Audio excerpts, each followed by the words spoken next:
El pueblo de Dios salió en gran algarabía en esa mañanita de ese día de la liberación del pueblo de Dios de Egipto y se enfilaron a donde su líder físico, su líder humano, Moisés, les indicaba. Llegaron, ustedes saben, hasta la orilla del Mar Rojo. Llegó el momento de angustia cuando tenían por un lado el mar y por otro lado rocas. No había manera de escapar de los ejércitos del faraón comandados por él mismo.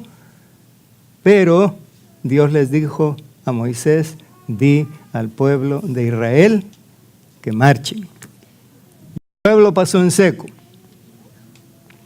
Nosotros pasamos áridamente sobre estas historias, hermanos, de verdad. De cuando en cuando, por lo menos a través de las películas que se filman al respecto, deberíamos reflexionar un poco y pensar cómo habrá sido esa experiencia. Pasaron al otro lado al Mar Rojo en seco y un poco de tiempo después Dios decidió una cosa: yo quiero estar cerca de mi pueblo. Y le dijo a Moisés en Éxodo 25:8, dile a los israelitas que me hagan un santuario, porque yo quiero vivir en medio de ellos. Hermanos, ¿no es esto grandioso? Que Dios quiera vivir cerca de nosotros, lo más cerca posible, aunque sea vedado por algo que impida que seamos aniquilados por causa de su gloria, a causa de nuestro pecado. Dios siempre se las ha arreglado.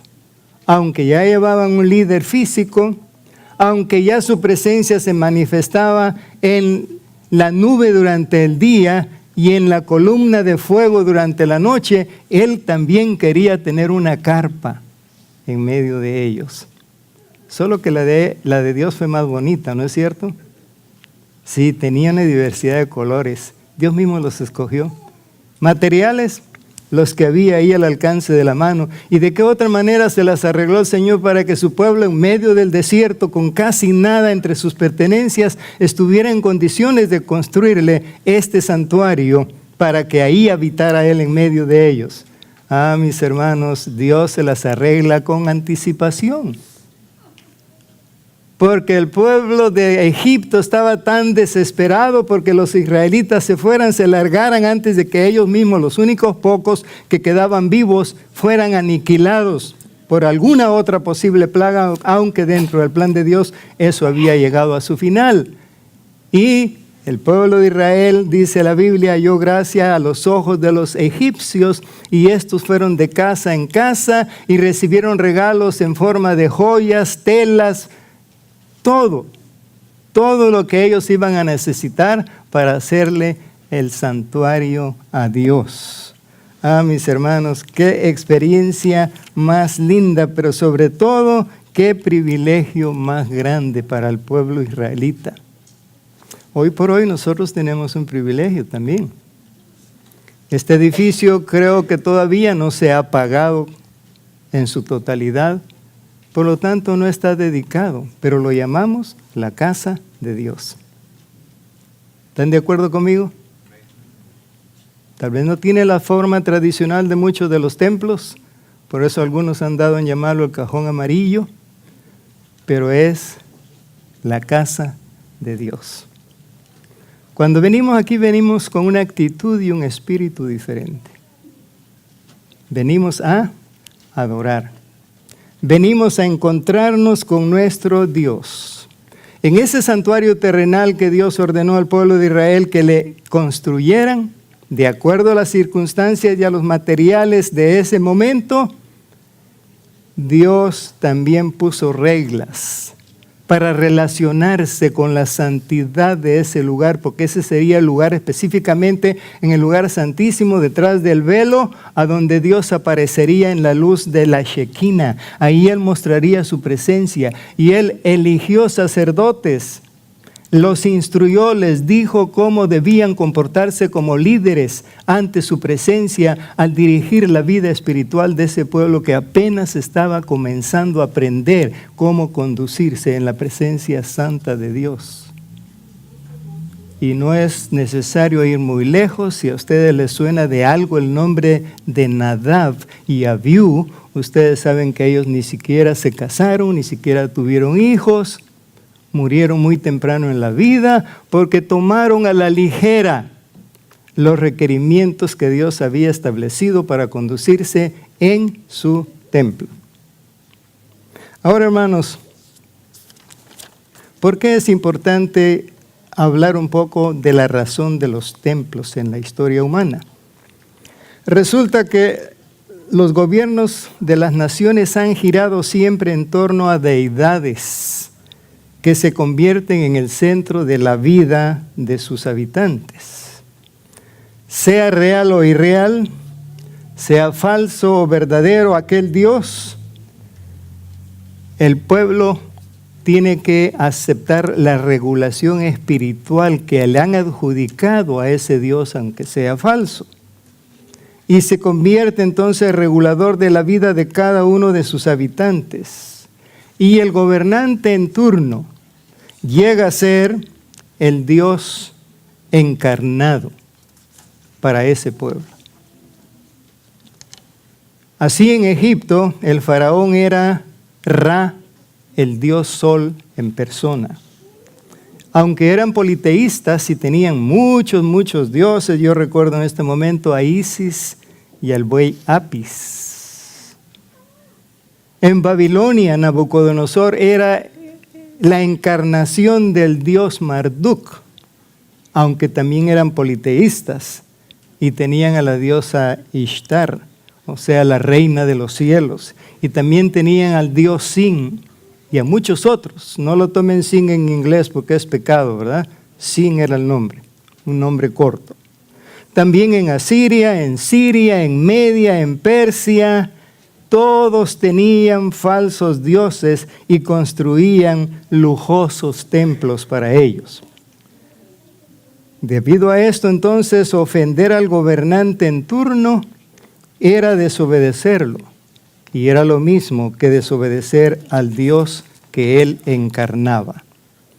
Entonces, el pueblo de Dios, desde el comienzo de su peregrinaje, Dios le propuso habitar con su pueblo, en las mismas circunstancias difíciles que ellos estaban viviendo, pero estableció reglas para esa relación, para esa comparecencia física delante de ese Dios. De lo contrario, ese pueblo, ese individuo, sería dejado a su suerte, y su suerte podría ser finalmente la muerte física.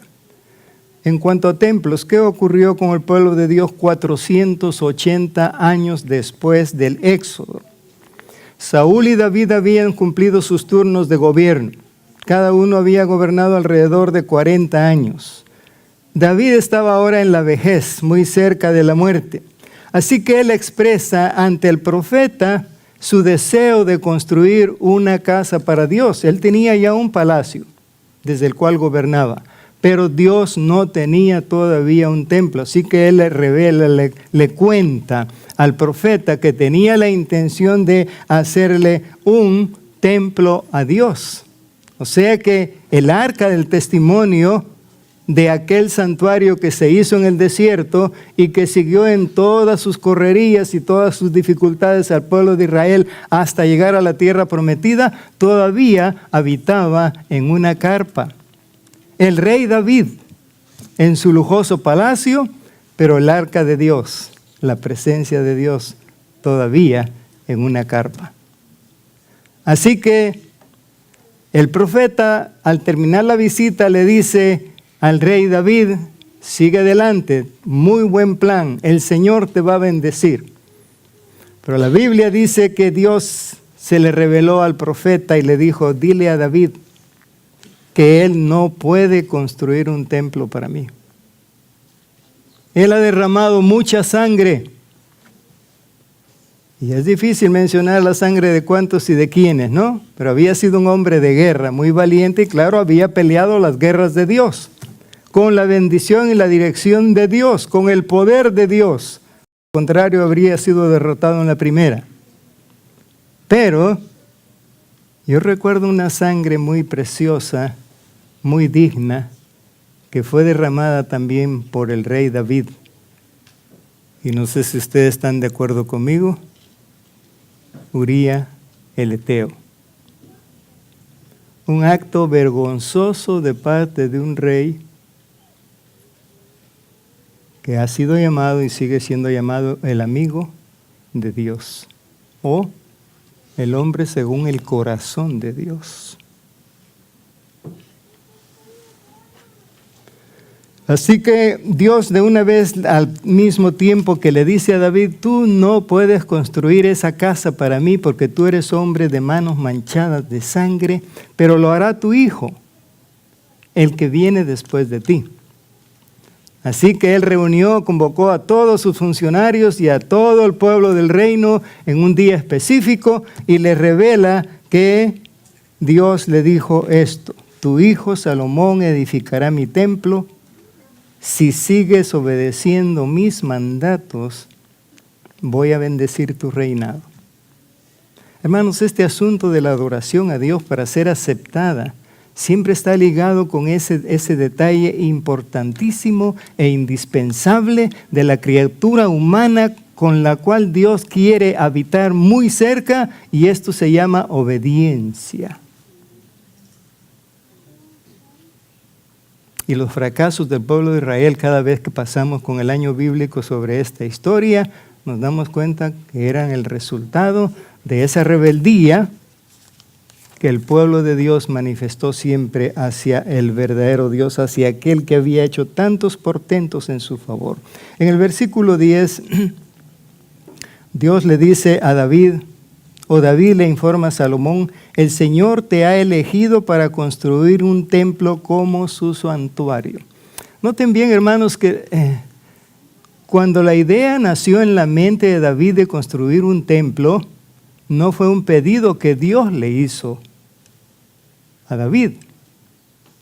Le negó el privilegio de hacerlo y se lo transfirió a su hijo Salomón, que vendría a ocupar el trono de Jerusalén después. Es decir, Dios condescendió con la idea. Él no estaba pidiendo, Él no estaba reclamando, no estaba exigiendo, pero se hizo afín a la idea y se tomó el privilegio, porque es Dios y es soberano, de elegir a la persona que le habría de edificar este templo. Se lo comunicó entonces a Salomón. Los templos de ese tiempo pues no eran para la cabida como los hay ahora, megatemplos hasta de 15,000 personas de capacidad, pero ¿cómo habrá sido, presten atención, para que haya requerido esta cantidad de materiales en su construcción? No lo van a retener todo, pero por lo menos le va a dar una idea. David primero lanzó la idea de construir el templo para animar a sus súbditos para que ellos cooperaran, diciendo lo siguiente: yo de mi tesoro personal voy a donar para la construcción del templo 204,000 libras de oro de Ofir. La Biblia dice que el oro de Ofir era el mejor conocido entonces. Y si oigo por aquí que nadie hable de quintales, yo tengo una mente de quintales. Me gusta traducir esto a quintales, cada quintal tiene 100 libras, ¿no? Pero se los dejo ahí, 204,000 libras de oro de Ofir dio David para el templo.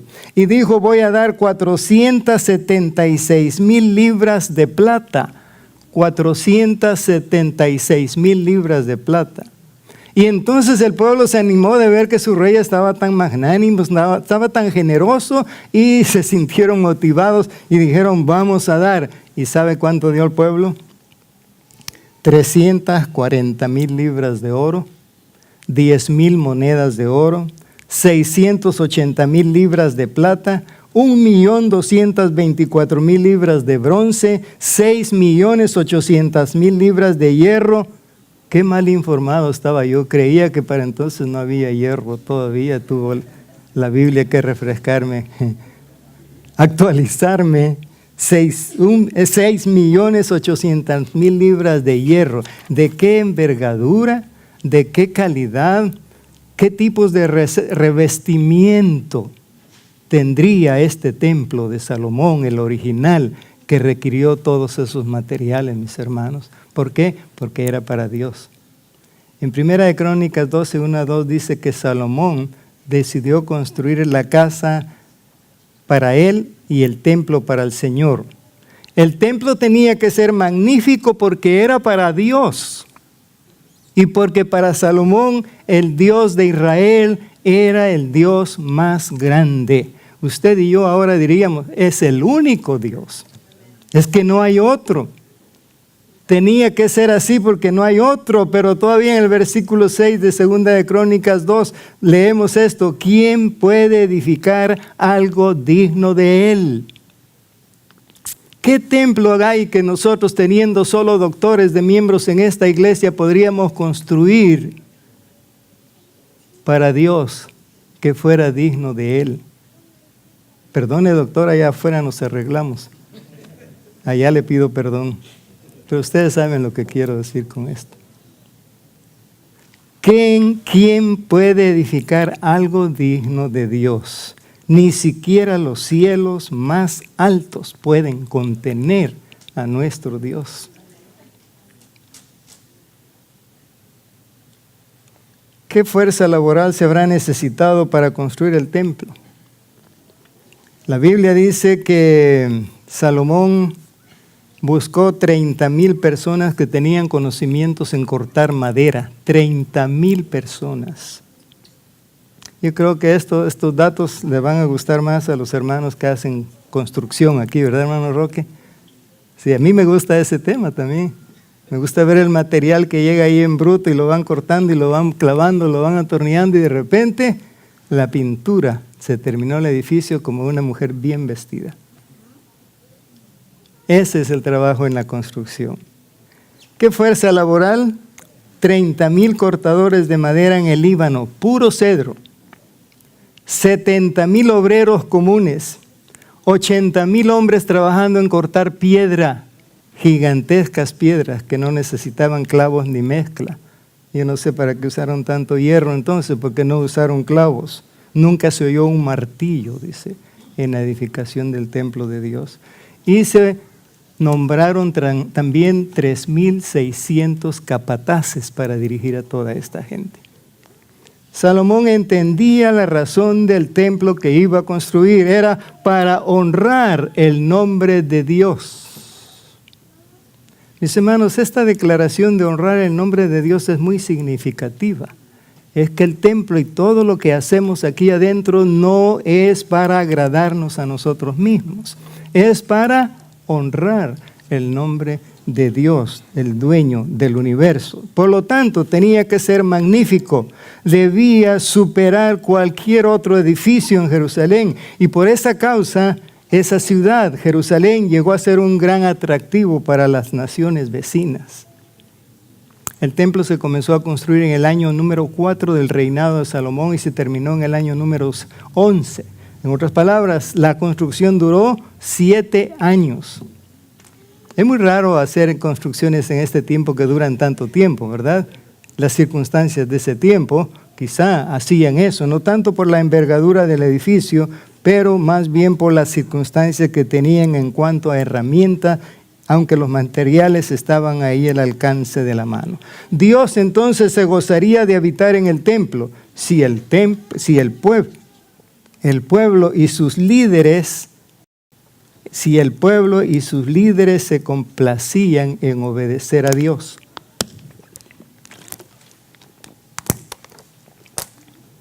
En 1 Reyes 8 se registra la oración de dedicación que hizo Salomón. Entre otras cosas dijo: escucha mi oración, Señor. Se refirió a su pueblo: si ellos se vuelven a ti con todo el corazón. También dijo: pon en nosotros el deseo de hacer tu voluntad en todo y obedecer. Y en el versículo 60 del mismo capítulo les dice: todo el mundo sabía que el Señor es el único Dios y no hay otro. Acto seguido viene la dedicación. Ojalá yo esté vivo para cuando dediquemos o cuando se dedique ¿verdad? Por supuesto, no vamos a hacer lo que hizo Salomón, pero es una fiesta dedicar un edificio para la honra y la gloria de Dios. Cuando se dedicó el templo, dice la Biblia, se sacrificaron 22,000 bueyes. ¿Cuántos galones de sangre habrán salido de allí? 120,000 corderos, más sangre y más carne. ¿Por qué habrá sido necesaria tanta carne, tanta sangre, tanto sacrificio? Yo pienso, tal vez por el tiempo en que se dejó de hacer eso. O lo más lógico es decir que la fiesta duró 14 días y que todo el pueblo celebraba por 14 días ahí en los alrededores del templo recién construido. El gozo y la alegría de ese pueblo eran exultantes. He construido este templo para honrar el nombre de Dios, decía Salomón. Pero Dios también demanda que la vida del adorador esté en consonancia con su santidad. Hermano, no hay adoración verdadera si no está respaldada por el estilo de vida, en armonía con la voluntad de Dios. Podemos venir al templo muy frecuentemente, sin fallar a uno solo de sus programas, pero si la vida no se acomoda a la voluntad de Dios, si no hay obediencia, entonces de nada sirve esa edificación. Por eso Miqueas 6:8 nos invita a hacer lo correcto, amar la compasión y caminar en humildad delante de Dios. ¿Saben ustedes qué significa caminar en humildad delante de Dios? Obedecer su palabra, obedecer su voluntad tal como está escrita, sin buscarle las vueltas que le buscamos ahora. En 1 Reyes 11 damos un vistazo a la vida posterior de Salomón. Saben que Salomón fue muy obediente en la primera etapa de su gobierno, en la primera etapa de su reinado, pero en la última etapa se descaminó. Dice allí, en el capítulo 11 del primer libro de Reyes, que él llegó a tener 700 esposas y 300 concubinas. Y nos preguntamos, y ojalá nosotros no estemos poniendo como modelo a Salomón en eso, ¿verdad? Pero nos preguntamos, ¿es eso sabiduría? Fue conocido como el hombre más sabio de la época. No había otro alrededor de él que tan sabio era y su fama había trascendido tan lejos que hasta la reina de Saba en Etiopía decidió hacer un viaje larguísimo para ir a conocer esa sabiduría, y después de conocerlo y escucharlo y hacerle preguntas y obtener respuestas todas satisfactorias, ella se atreve a decir ni siquiera la mitad de lo que me habían dicho.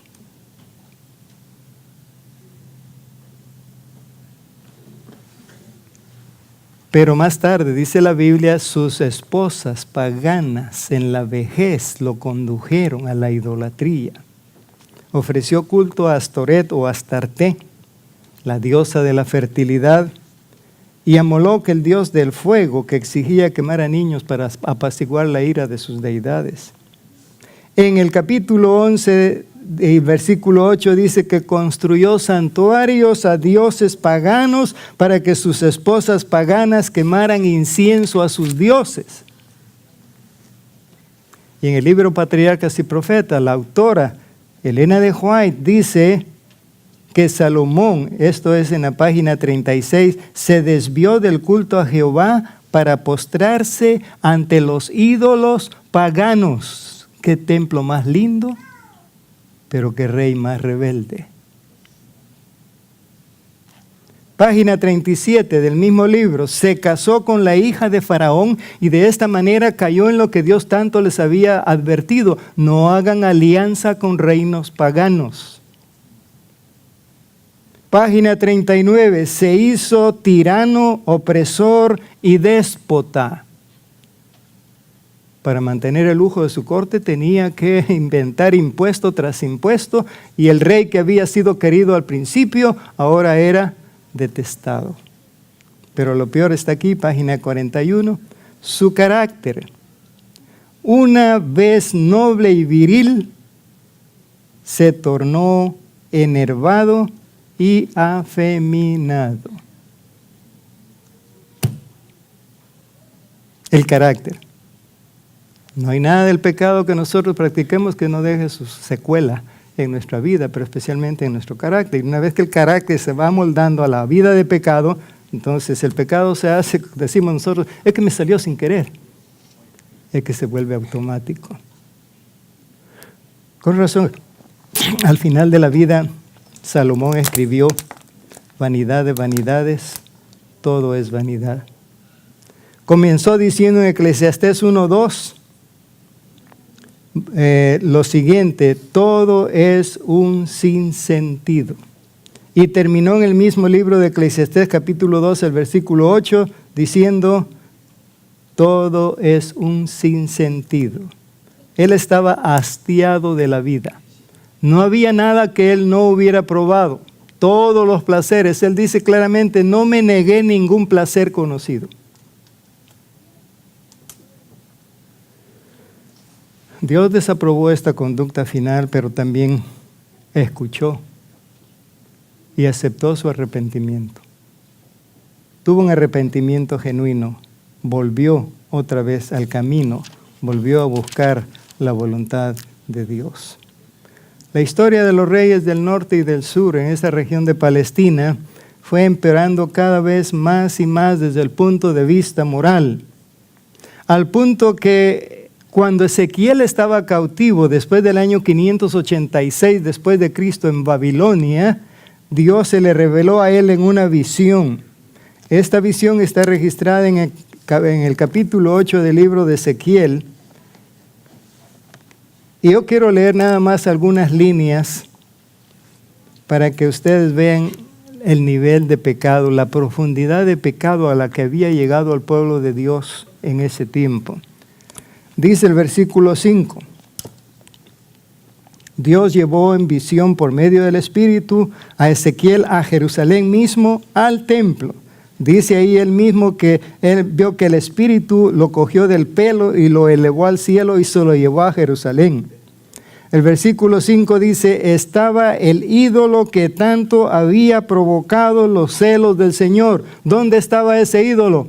En el templo de Dios.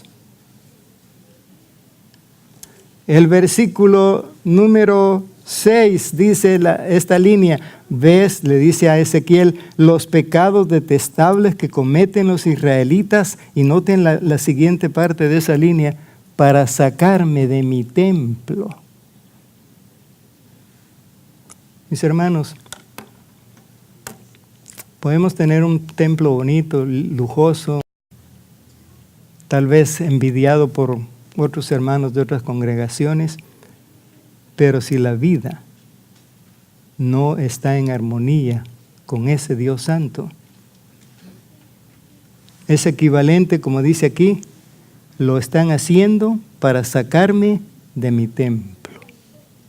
Sería bueno preguntarnos ahora nosotros mismos aquí si cuando venimos a adorar a Dios realmente Dios está aquí y nos está escuchando. ¿Lo invocamos? Sí, sí. Confesamos nuestros pecados, sí, pedimos perdón, yo soy el primero de ellos. Pero si vuelvo a hacer lo mismo, si persisto en la misma actitud. Luego el versículo número 7 dice, ve a la puerta del atrio del templo, y él fue y pudo ver un hueco en el muro. Y el Espíritu le dijo, ahora hijo del hombre, cava en el muro. Entonces cavé, es decir, hizo el hoyo del muro más grande y ahí había una entrada escondida. Es una visión, pero Dios le está mostrando a Ezequiel ahí lo que está sucediendo en el templo de Dios en Jerusalén mientras él está deportado allá en Babilonia, después del año 586 antes de Cristo. Dice que ahí él vio paredes grabadas con toda clase de animales, reptiles, criaturas detestables.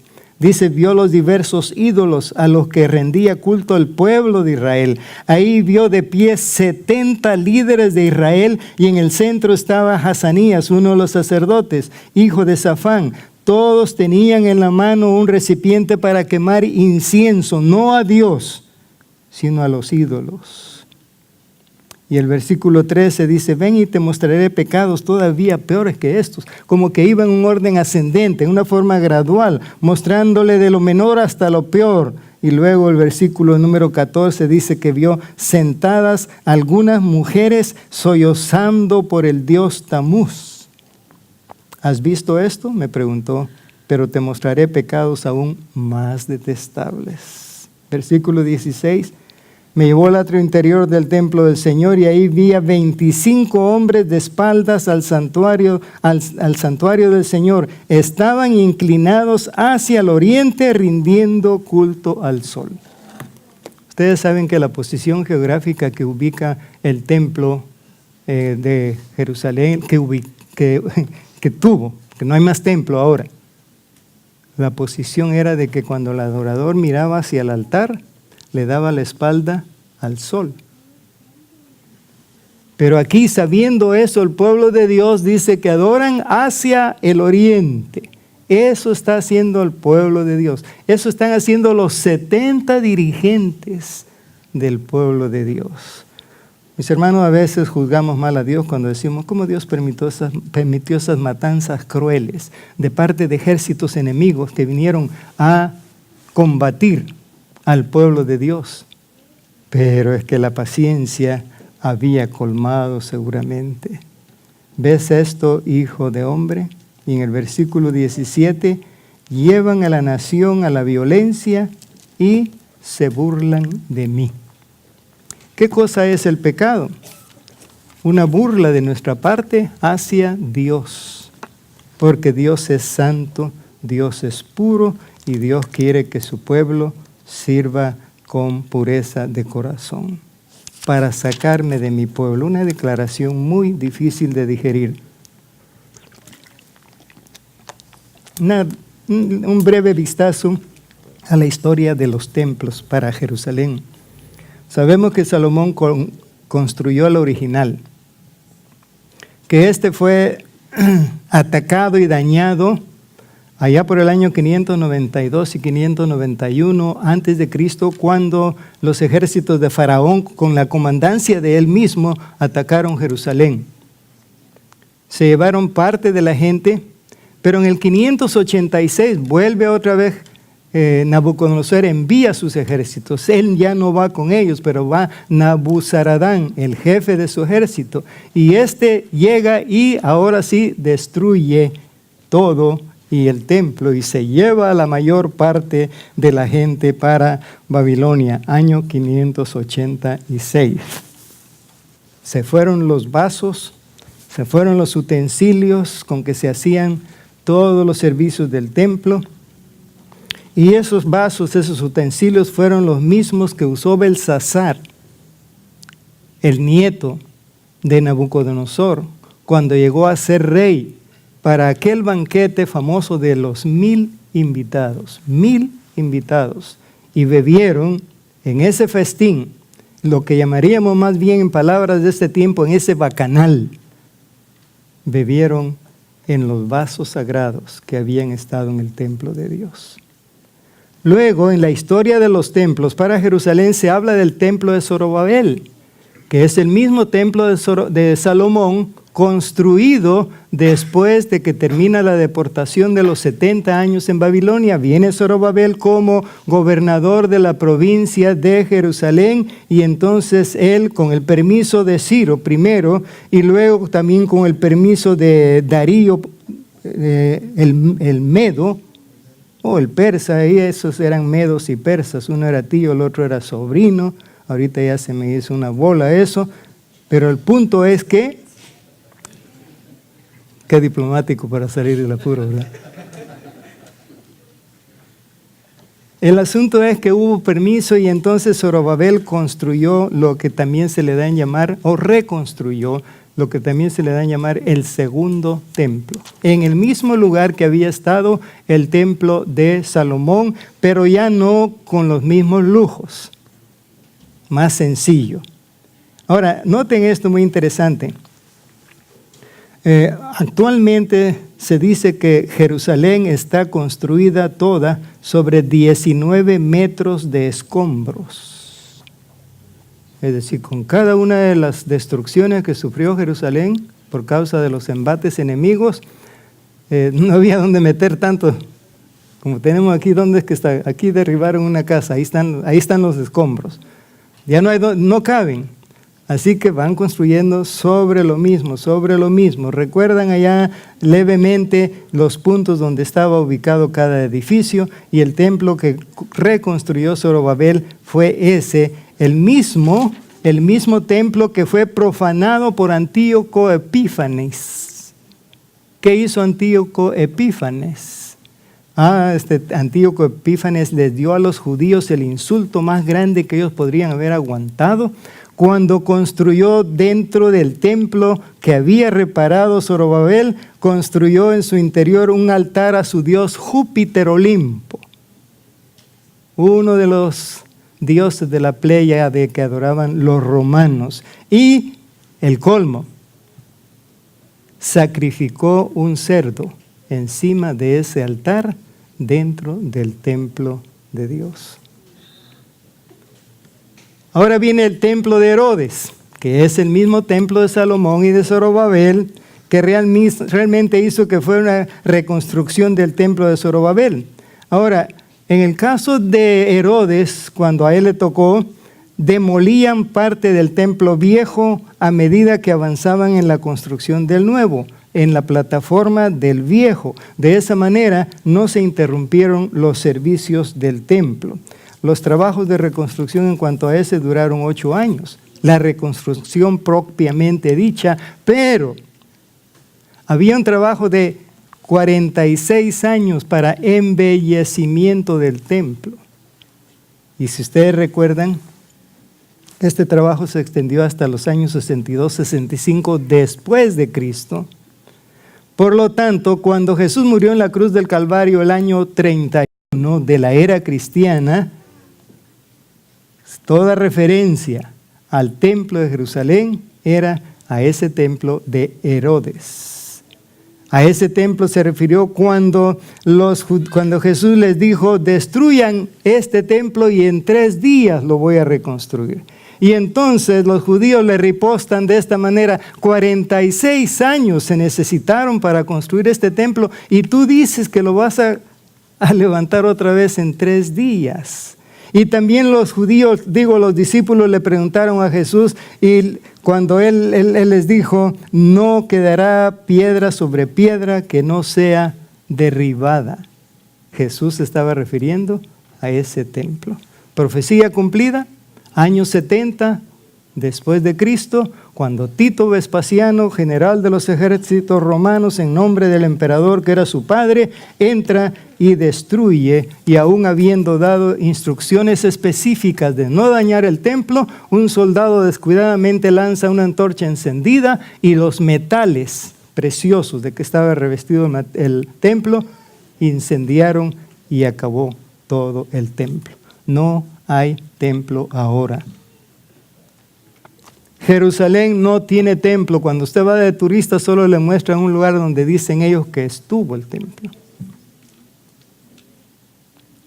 Pero ahora nos ayuda buscar a Isaías, a ver qué dice él de esta situación. Isaías capítulo 56 y el versículo número 7. Isaías capítulo 56, versículo 7.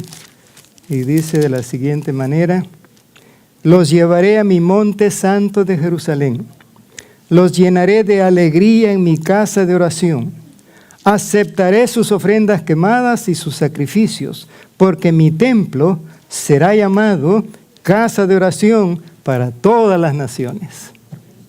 Y eso es cierto.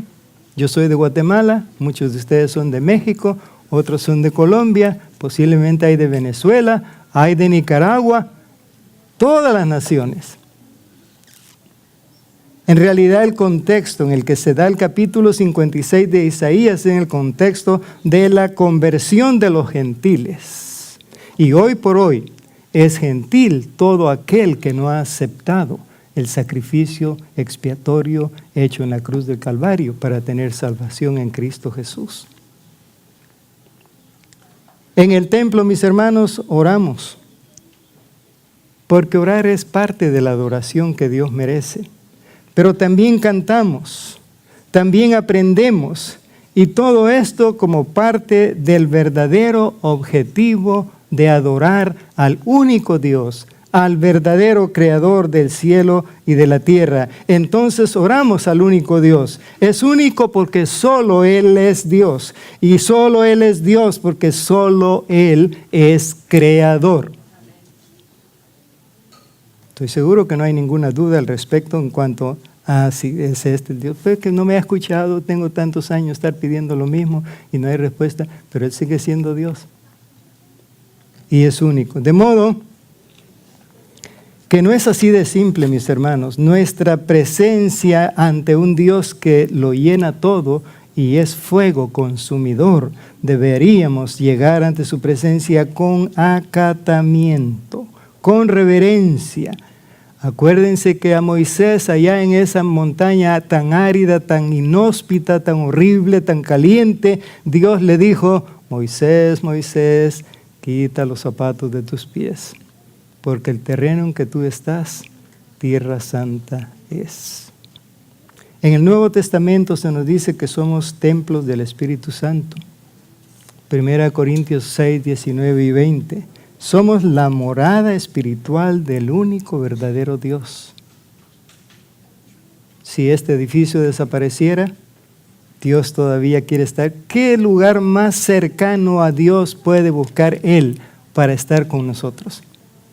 Nuestra mente. Nuestra mente. En Romanos 12, 1 y 2 nos dice cómo viven los que tienen a Dios en su corazón. Vamos a buscarlo, Romanos 12, 1 y 2. Estas son ya palabras del Nuevo Testamento y me encantan porque el hombre que escribió esto era realmente un experto en su relación con Cristo. Era casi un modelo o un ejemplo después del Señor Jesucristo, que es el único modelo.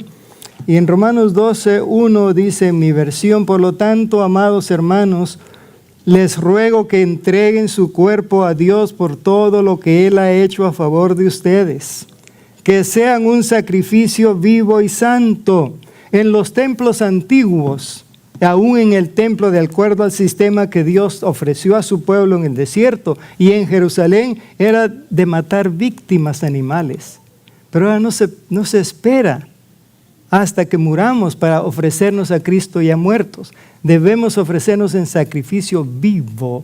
Mientras vivimos, la vida debe estar ofrecida y consagrada a Él 100%. Y miren lo que dice el versículo número 2. No imiten las conductas ni las costumbres de este mundo, más bien dejen que Dios los transforme en personas nuevas al cambiarles la manera de pensar. Dejen que Dios los transforme. Esta es la clave del verdadero cristianismo, mis hermanos. Nosotros siempre actuamos, hablamos, pensamos, mejor dicho, hablamos y actuamos de acuerdo a lo que hay aquí. Por eso de cuando en cuando, por ahí nos dan, como se dice en mi país, un frenazo. En una ocasión entro yo a la casa del pastor donde yo comía mientras yo era colportor, y él era el pastor del distrito, y la esposa del pastor me vendía a mí la alimentación, y llegó una noche y me dice, tenían ahí a los heraldos del rey sonando, y cuando entro le digo: hermana, qué bueno que tienen ahí a los 3 reyes.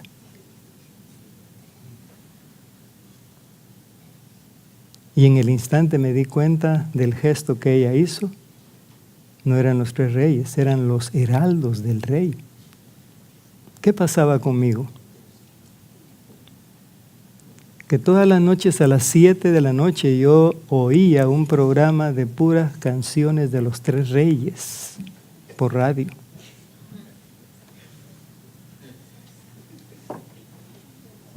Mucho material de ese tipo en la mente. Pero cuando Dios cambia la manera de pensar, cambia la manera de hablar. Por eso de cuando en cuando tengo que agachar la cabeza cuando mi esposa me regaña y me dice que hablo demasiado de X tema. Porque hay tal vez demasiado de eso en mi pensamiento. Pero ahora que somos templos del Espíritu Santo, podemos ofrecer nuestra vida entera al servicio de Dios. Debemos de venir con reverencia delante de Dios. Debemos estar seguros de que ofrecemos una adoración adecuada, una adoración con obediencia. ¿De qué serviría este templo más lindo si no hay belleza espiritual en los miembros? Dejemos que Dios nos transforme, hermanos, en personas nuevas y nos cambie la manera de pensar. Ese es el resultado del templo del Espíritu Santo. ¿Y saben qué lindo? Quiero hacer esta conexión. Si nosotros ahora somos el templo del Espíritu Santo en esta nueva dispensación neotestamentaria, podemos decir con toda seguridad de que podemos ser parte del santuario, el templo celestial que descenderá con el Señor Jesucristo en el momento de su tercera venida en gloria y majestad. Y ahí irán, como dice Zacarías capítulo 14 y el versículo número 4, los que ya son templos del Espíritu Santo pueden tener la plena seguridad de que en ese momento también formarán parte de los que habitarán con Dios, con el Señor Jesucristo en ese templo que ha sido o está preparándose en el cielo para ser establecido en esta tierra. 14:4 de Zacarías dice: en aquel día sus pies estarán sobre el monte de los olivos, al oriente de Jerusalén. Entonces el monte de los olivos se partirá formando un extenso valle del oriente al occidente. La mitad del monte se desplazará hacia el norte y la otra mitad hacia el sur. Y los eruditos nos han enseñado que ahí se establecerá la nueva Jerusalén. Un templo que no será derrotado ni destruido más por Nabucodonosor, ni por Carlomagno, ninguno de esos grandes estrategas de la guerra que conoce la historia de este mundo. De esa manera podemos llegar entonces a ser parte del reino eterno de nuestro Dios. En Éxodo 25:8 leímos al principio: dile a los israelitas que hagan un santuario para mí porque yo quiero vivir en medio de ellos. Y miren cómo termina Apocalipsis también, capítulo 21 y el versículo número 3. Apocalipsis 21:3 dice la palabra de Dios: oí una fuerte voz que salía del trono y decía: miren, el hogar de Dios ahora está entre su pueblo, y Él vivirá con ellos, y ellos serán su pueblo. A eso es que vamos, ¿verdad? Por eso estamos aquí. No solo para pasar una fecha, aunque volvemos a las lides de la vida diaria y a veces de verdad que son tan duras que pareciera que nos olvidamos de lo que Dios espera de nosotros. Somos hijos de un Dios que siempre ha querido tener a su pueblo lo más cerca posible. Y si no está más cerca de lo que Él espera, no es porque Él no quiere, sino porque nosotros a veces fallamos. ¿Qué pide Dios de nosotros para lograr esto? Simple. Dios pide que hagamos lo que es correcto, que amemos la misericordia y que caminemos humildemente delante de Dios. ¿Qué significa caminar humildemente delante de Dios? Obedecer su palabra. Nunca ha sido más difícil distinguir entre el mal y el bien que hoy. A lo malo se le llama bueno y a lo bueno se le llama malo. Pero nosotros tenemos la palabra de Dios y ella no miente. Busquemos a Dios. Agradezcamos porque Él quiere estar cerca de nosotros. Y démosle ese gozo. Él es feliz, extremadamente feliz cuando nosotros cedemos a los llamados de su Santo Espíritu para morar junto a Él. Que Dios nos bendiga. Bueno, como siempre, elástico, ¿verdad? Vamos a orar de una vez y vamos a irnos a casa. Pongámonos de pie.